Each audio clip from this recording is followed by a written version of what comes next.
Dito ko ngayon sa mga tanim kong buko-buko. Ang laki na niya, oh. Kailangan na talaga ilipat siya sa lupa.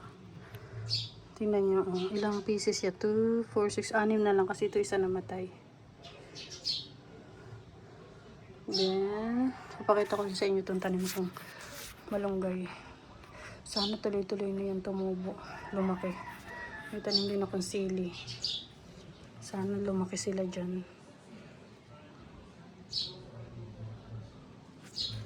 Laki na niya. Ayan. Yan tanim ko dito ngayon. Kasama nito. Ang laki na ng buko-buko ko. Wow! Ang laki na. Kailangan na talaga ilipat sa lupa. Kasi tingnan nyo, ang laki na ng niya. Ang laki na ng mga puno niya. Tingnan nyo, ang laki no. Yan, taba-taba na, oh. Yung sili, sana mabuhay siya.